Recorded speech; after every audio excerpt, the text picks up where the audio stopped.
కొత్త పుస్తకాలు ఇవాళ కొన్ని పంపిణీ చేస్తాం. ఇవాళ తర్వాత రేపటి నుంచి మీ గ్రామం వచ్చి మీ సచివాలయంలోనే మీ గ్రామంలోనే పుస్తకాలు ఇచ్చే ఏర్పాటు కూడా చేయడం జరిగింది.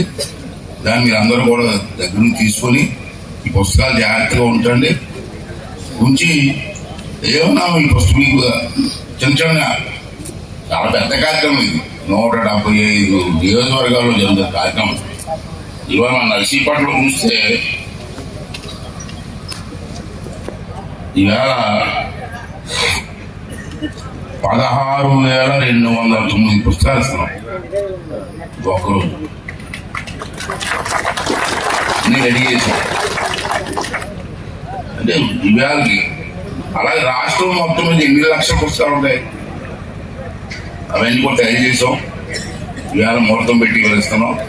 దీన్ని జాగ్రత్తగా కాపాడుకోని చెప్పి ఎక్కడైనా చిన్న చిన్న పొరపాటు జరగవచ్చు. జరిగితే తహసీల్దార్ గారితో కూర్చొని మాట్లాడాము. మేము అందరూ కూర్చొని ఆటో జరుగుతుంది. వెంటనే ఎంఆర్ఓకి తీసుకెళ్ళి సార్ ఇచ్చిన పొరపాటు జరిగింది చూడండి అంటే వెంటనే రెక్టిఫై చేయడానికి కూడా ఏర్పాటు చేస్తాం. అసలే చేయించండి. పనులు ఉంటాయి, ఎప్పుడు పనులు ఉంటాయి. ఇది మాత్రం చాలా ముఖ్యం. ఇది ఆస్తి మనకి. ఇది మీకే కాదు, మీ పిల్లలకి, మీ పిల్లలందరికీ పనికొచ్చే పుస్తకం ఇది.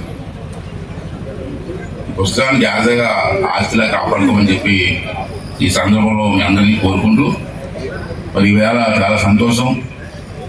పబ్లిక్ గా ఆ పార్టీ ఈ పార్టీ లేదు. ఎవరు వచ్చినా రైతులకు మీరు ఇవ్వాల్సిందే. పార్టీలో ఉంటే పోతాయి, కానీ రైతుకి మాత్రం నష్టం జరగకూడదు. ఎవరైనా భూ కబ్జా చేశారు గ్రామాల్లో అంటే మీరు ఇమీడియట్ గా కేసు బుక్ చేసేయండి.